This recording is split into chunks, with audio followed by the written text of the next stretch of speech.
მოგესალმებით, მადლობა შესაძლებლობისთვის. ორი მიმართულებით მინდა შევაფასო დღევანდელი ამბავი, რაც კომისიაზე მოხდა და ბატონ გახარიას ვიზიტი ამ არალეგიტიმურ პარლამენტში და კომისიაზე. პირველი, რასაც უყურეთ, რეალურად ეხლა მე თქვენ სინქრონებს უსმენდი და გამახსენდა 20 ივნისის შემდეგ, როდესაც გახარიას მეთაურობით ქართული ოცნების მონაწილეობით ცხადია თვალები დათხარეს ადამიანებს, გვესროდნენ რეზინის ტყუებს და გვარბიეს და დაასახიჩრეს ადამიანები, როგორი იყო აი ამ ძალადობრივი რეჟიმის წარმომადგენლების, მათ შორის წულუკიანი, სუბარის და ასე შემდეგ განცხადებები გახარიაზე და ჩვენ გვახსოვს, ხო?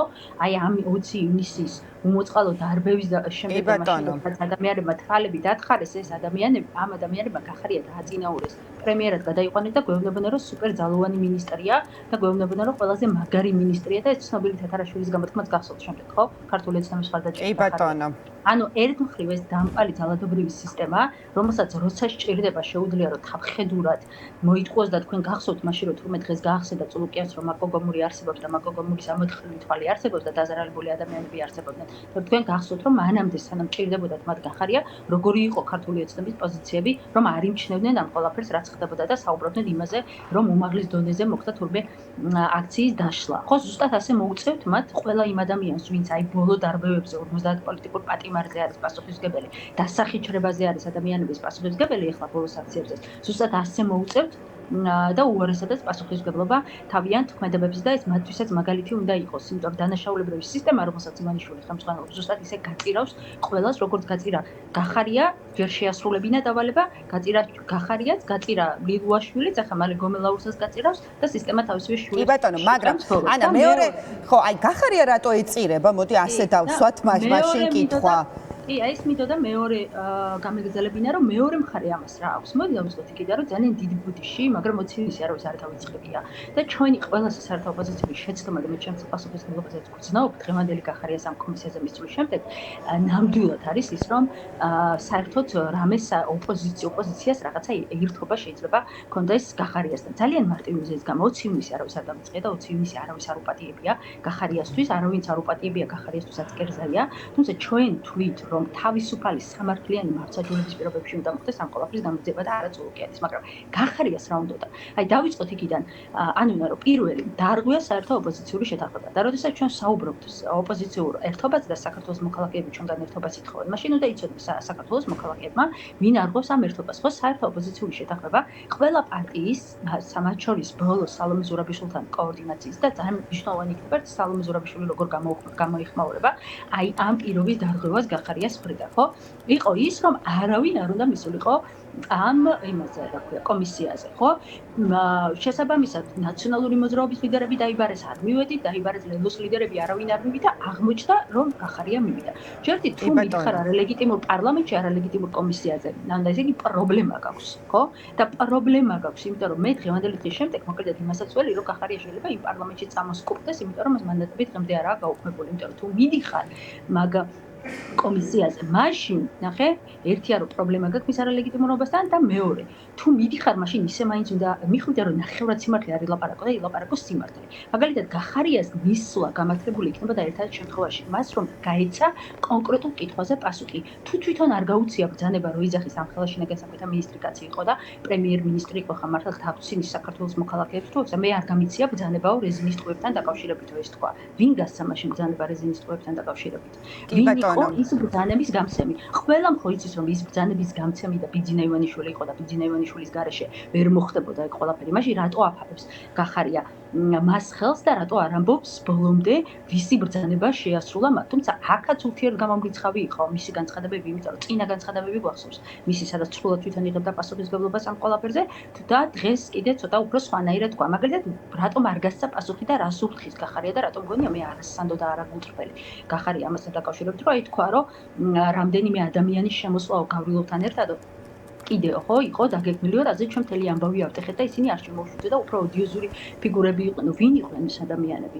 ვის შემოსვლაც იყო კიდე დაგეგმილი გავრილობის გარდა? ვინ იყვნენ ეს ადამიანები, ვინც რეკავდნენ მასთან, მათ შორის რა როლი ჰქონდა ამ ყველაფერში ბიძინა ივანიშვილს? ანუ რისთვის მივიდა თუ არც ერთ ამ კითხვაზე პასუხი არ გასცა, მაშინ მართლა იმის შეშით მივიდა, რომ იმის შეეშინდა, რომ ერთი წელი შეიძლებოდა ჩაესვათ, ეხა ერთი წელი ციხეში ჯობდა ნამდვილად ღირსეულად მაინც ჩაჯდებოდა ვიდრე ეხლა დღეს იმას რომ თეა წულუკიანს ის გაეკეთებია მისთვის რასაც მსახურებდა ნამდვილად და შემდეგ სოზარს უბარდა ალუდა ქედელ იმას ალუდა ხუდუშაურს ამიტომაც რა იყო მისი მისვლის мотиваცია ამ ყველაფერში არ ვიცი ნამდვილად მაგრამ ემას კარგი თვითონ გახარიასთვის კი ბატონო მაგრამ აი გახარიას мотиваცია კი ბატონო მისი მისთვის რაღაცა ბუნდოვანია მაგრამ აი ივანიშვილის мотиваცია რა შეიძლებოდა ყოფილიყო მართლა ის სულ ვცდილობ რომ ეს ამოვხსნა რაღაც აი გატესტა რის თქმა შეძლებდა მაგალითად გიორგი გახარია თუ აი როდესაც იცი რომ ადამიანი ფაქტობრივად რაღაცა ინფორმაციით მოძრაობს რომელიც თუ ითქვა შენ დაგაზიანებს და ესეთ ადამიანს შენივე მოედანზე ელოდები სწორედ იმ საკითხთან დაკავშირებით სასაუბროთ რომელზეც რაღაც არ ვიცი არ ლაპარაკობს ბოლომდე აი რა შეიძლება იყოს აქ მე გეტყვით ჩემ შეხედულებას ამაზე ბიძინა ივანიშვილმა იცის რომ გახარიას არ აქვს ის გამბედაობა რომ ილაპარაკოს ბოლომდე ბიძინა ივანიშვილს იმიტომ რომ გახარია იყო მაგ სისტემის ნაწილი და იყო მაგ სისტემის ერთ-ერთი მნიშვნელოვანი ნაწილი რომელმაც ბევრად უფრო მეტი იცის ვიდრე ამბობს ამიტომაც ბიძინა ივანიშვილი ამიტომაც არ არის გახარია თავისუფალი არც თავის ოპოზიციურ გადაწყვეტილებებში და არც თავის საქმიანობაში ამიტომაც შეუძლია ნებისმიერ დროს ბიძინა ივანიშვილი თუ მოინდომეს ბიძინა ივანიშვილს შეუძლია რაღაც დონეზე ატიპტივოს ადამიანები და როცა დასჭირდება მე საბოლოოდ თქვენ კითხვა ხო გიჩნდებათ ალბათ და მე მიჩნდება ძალიან ხშირად ეს კითხვა რომ მაშინ როდესაც ოპოზიციის ლიდერი არ დარჩა ის წინააღმდეგად საქმე არ არის აღძრული გახარია ეხა დაიბარეს კომისიაზე თორე ეხა გახარიას რო გადახედო გვერდით ყავს ადამიანები რომლებიც თანამდებობაზე იყვნენ ქართული ცნობის პირობებში და არა მხოლოდ ქართული ცნობის პირობებში რომელმაც ამათგანზე გსმენია თქვენ პასუხისმგებლობის საკითხი რო დადგა იმიტომ რომ ბიძინა ივანიშვილმა იცის ძალიან კარგად რომ გახარია ვერ გაბედავს იმაზე ლაპარაკს რაც მას შემოუტრიალდება ბიძინა ივანიშვილის საწინააღმდეგოდ ეხლა უნდა გვესმოდეს ასევე კარგად რომ გახარიას ქართული ოცნებიდან წამოსვლის მიზეზი არ ყოფილა ღირებულებათა დაპირისპირება ბიძინა ივანიშვილთან და ქართულ ოცნებასთან აქ შედგა ძალიან ბანალური და მარტივი პროცესი ამ პოლიტიკურ პარტიაში უბრალოდ ღარიბაშვილის და ყობახიძის გუნდმა მაშინ შიდა ბრძოლები მოუგო გახარიას და შესაბამისად გახარია ბიძინა ივანიშვილმა მხარი დაუჭირა ყობახიძე ივანიშვილის ბრძოლას გახარია როდის იყო ვითომ სუპერძალოვანი მაშინ როდესაც მას სისტემა ედგა უკან მაშინ როდესაც მას ქართული ოცნება ედგა და როცა ხელისუფლებაში იყო თორემ როცა ხელისუფლების გარეთ არის დღეს ვნახეთ კომისიაზე რომ არ არის სუპერძალოვანი ის არ არის არაფერში ხო ამიტომ თქვი მე და დავწერე კიდეც რომ მე გიორგი გახარიას არ ვთვლი არც კუცფელად და არც ასე ვთქვათ სანდოც ამ პროცესში და არ ვთვლი იმიტომ და არ იქნება ჩემთვის სანდო სანამ ის არ ილაპარაკებს ღიად იმ ყველაფერზე რაც იცის და მან იცის ბევრად უფრო მეტი ინფორმაციის მატარებელია ვიდრე ის ამას ამბობს რატომ არ ამბობს იმიტომ რომ მასაც ძალიან ბევრი დანაშაული აქვს ამ სისტემის პირობებში ჩადენილი იმიტომ რომ მასში როდესაც ქართულ ოცნებას წარმოადგენდა ბევრ კორუფციულ გარიგებებში და არა მხოლოდ კორუფციულ გარიგებებში არის გარეული. მას აქვს მან რო ილაპარაკოს იმაზე, რასაც ავალებდა ბიძინა ივანიშვილი და აკეთებდა ბიძინა ივანიშვილის დავალებით, ეს მისთვისაც იქნება ცხადია პრობლემური. ამიტომაც აქვს ის პოზიცია, ჩემი ხმაწმენით, რა პოზიციაც მათ დღეს აქვს, რომ ნახევრად ოპოზიცია არის და ნახევრად კიდე არ ამბობს იმ რეალობას, რაც მან იცის. ეხლა რატო დასჭირდაო თქვენ მკითხეთ კომისიაზე მისი მიიყვანაო ბიძინა ივანიშვილს. ჩემი აზრით ამ მარტივი რაღაცის გამოც, რომ ის გიორგი გახარიას ახლა ვერ პატიობს იმასაც, რომ მისი წიაღიდან იყო მან გააკაცა და ეხლა რეალურად ეს იყო ხო მოსკოვში ცხოვრების მამამისმა თხოვა რეკომენდაცია გახსოვთ ხო ეს ისტორია ხვაშვილი რომელიც მოყარო. კი ბატონო. და იყო მთელი გიორგი გახარია თავისი ბრძოლით მოვიდა პოლიტიკაში, თავისი დამსახურებით მოვიდა და შემდეგ ესე აიღო ბიძინა ივანიშვილმა რეკომენდაცია რო გაუწიეს, იმიტომ დადო ხო ჯერში, შინაგან საქმეთა მინისტრი, შემდეგ უკვე პრემიერ-მინისტრი. და ბიძინა ივანიშვილისთვის ახლა თუნდაც აი ეს შიდა, მიუხედავად იმისა, რომ ღირებულებითი დაპირისპირება საერთოდ არ ყოფილა და რაღაც შიდა დაპირისპირება და შიდა ამბავი იყო ადამიანი, რომელიც მას საბოლოოდ მაინც მისგან წავიდა, ბიძინა ივანიშვილის მასზე ამ ადამიანებს ზოგადად ბოღმას ატარებს.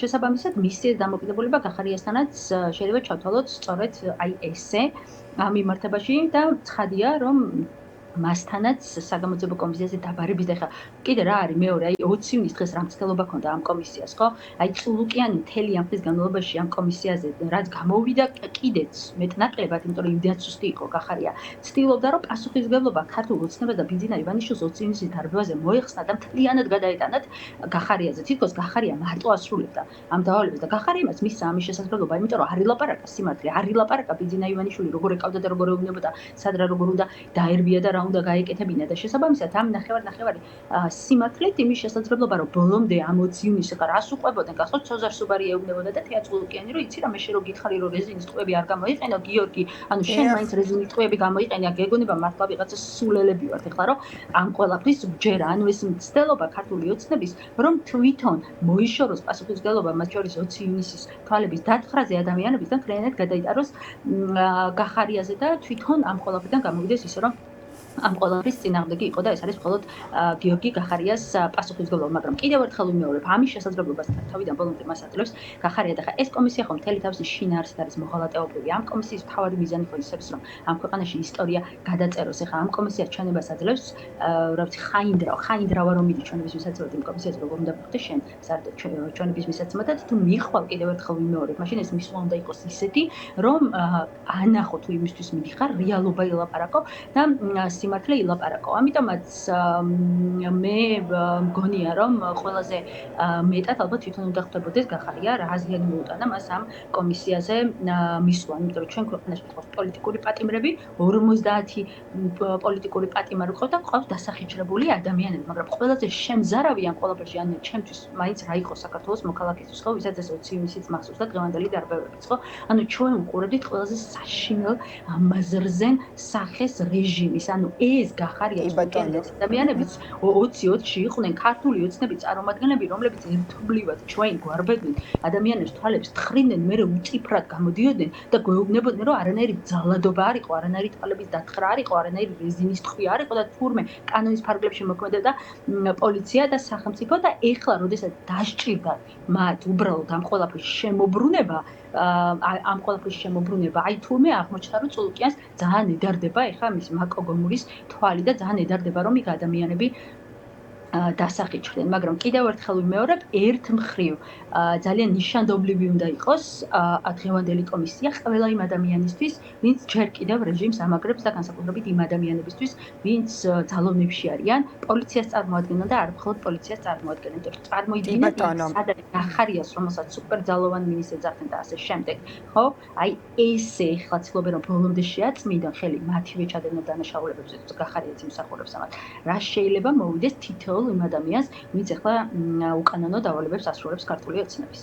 კი ბატონო, ანა, როგორ ფიქრობთ, აი საერთო პროცესისთვის, აი რა პროცესშიც ვიმყოფებით, აი ამ პროცესისთვის, აი დღევანდელი დღე რაღაცნაირად ან რაღაც უფრო არ ვიცი, სასარგებლო აღმოჩნდა, დამაზიანებელი აღმოჩნდა თუ ასე შემდეგ და ფიქრობთ თუ არ არის ზოგადად ამ კუთხით ცოტა უფრო მეტი პასუხისმგებლობა არის საჭირო და თან მიმდევრულობაც. მე ვფიქრობ, რომ დამაზიანებელი აღმოჩნდა იმ მხრივ, რომ კიდევ ერთხელ საქართველოს მოქალაქეებმა დაინახეს, რომ ოპოზიციური ერთობა ამ მიმართულებით არ არსებობს. იმიტომ რომ არ შეიძლება რომ 4 ოპოზიციური პარტია თანხმდებოდეს, არ შეიძლება რომ ამ შეთანხმებაში მონაწილეობდეს სალომე ზურაბიშვილი, გამოდიოდეს, აბრიფინგებდეს და ამბობდეს, რომ 4 ოპოზიციურ პარტიამ მიიღო გადაწყვეტილება, რომ მონაწილეობა არ მიიღოს კომისიაში და უცებ აქედან ერთი ოპოზიციური პარტია ისე რომ საერთოდ ფეხზე იკიდებდეს სხვა დანარჩენის აზრს, გამოდიოდეს და იღებდეს იმ გადაწყვეტილებას, რა გადაწყვეტილებას. ხო, ანა, სხვათა შორის ამასაც რაღაცა თავისი პრელუდია ჰქონდა, ხო, წინ დრამასავით, ჯერ მიდის თუ არ მიდის, მერე არ მიდის, ბრიფინგია, მერე უცებ ბრიფინგი გაუქმდა და თურმე მიდის რაღაცა, მთელი ტელესერიალი იყო მოკლედ ამ დღენახევარში. იმიტომ რომ არც ერთხელ მიუხედავად იმისა, რომ ჩვენ ძალიან ბევრ რაღაცაში ამ საერთო ოპოზიციურ ფორმატში როცა მონაწილეობთ და ძალიან ბევრ რაღაცაში ნაციონალურ მოძრაობა არ მოგწონს, არ ვითანხმებით მათ შორის, მაგრამ როცა საერთო გადაწყვეტილება ყოფილა 4 ოპოზიციური პარტიის, ეს გადაწყვეტილება ჩვენ არ დაგვირგვევია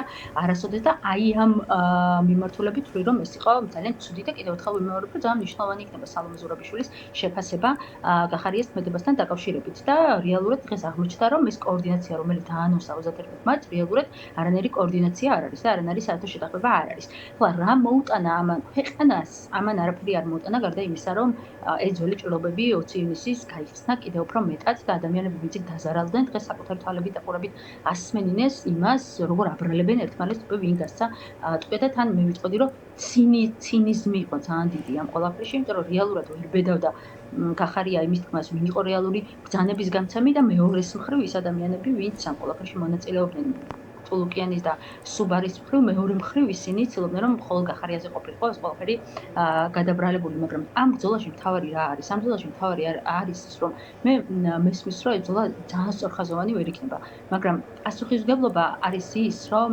თანმიმდევრულები ვიყოთ, იმიტომ რომ არ შეიძლება ჩვენ თუ ვამბობთ რომ ამ მოღალატე კომისიასთან არ მივალთ და არ ვილაპარაკებთ, მაშინ არ უნდა მივიდეთ და არ უნდა ვილაპარაკოთ, იმიტომ რომ ამას ხედავენ საქართველოს მოქალაქეები, რომლებიც ქუჩაში იბრძვიან და მათ ჭირდებათ რომ ოპოზიციას თავის სიტყვას იცავდეს და ოპოზიცია რო იტყვის რომ ამას გავაკეთებ, ამას აკეთებდეს და როცა ამბობს რომ ამას ვერ გავაკეთებ, ამას ვერ აკეთებდეს. თორე 20 ივნისის საქმეზე და არა მხოლოდ 20 ივნისის საქმეზე ან ვერ დადგება ჭეშმარიტება, თუ მე ხა ვიქნები სინთიზო და ვიქნები გახარია თვითონ, იმიტომ რომ გახარიას პარტიას ახასიათებს ის, ამიტომაც არიან არასამართლიანი, როდესაც იძახიან მაგალითად საერთოდ თანხმდებიან იმაზე, რომ სასამართლო ამ ქვეყანაში არ არის, პროკურატურა არ არის, მაგრამ თურმე სააკაშვილი იმსახურებს ამ პროკურატურის და სასამართლოს პირობებში იმ განაჩენს, რა განაჩენიც აქვს, ხო? ეგ არის მაგათი პროცესია. მაგათთან განსხვავებით მე არ ვიტყვი ამას. მე ვფიქრობ, რომ 20 ივნისი და გამოიწვიოს თავისუფალმა სამართლიანმა მართლმსაჯულებამ, პროკურატურამ და სასამართლომ და 20 ივნისის საქმეზე ჭეშმარიტება უნდა დადგეს მხოლოდ აი ასე. და ჩვენ რა წარმატებასაც შეგვიძლია მივაღწიოთ არის ის, რომ უნდა გავაგრძელოთ ბრძოლა და კარგი იყო ერთხელ, იმიტომ რომ საქართველოს მოქალაქეები თვითონ აკეთებენ შეფასებას და თვითონ თავის ილუსტრირება მოახდინეთ დღეს ჩემი აზრით ძალიან კარგად. კი ბატონო. გახარია და ნუ ქართული ეცნობა ისედაც ვისით რას წარმოადგენს. კი ბატონო, მადლობა. ძალიან დიდი მადლობა ანა წითლიძე პასუხობდა ჩვენ შეკითხვებს. ვაგრძელებთ ეთერს. ლევან სამუშია ყავს ახლა ხაზზე.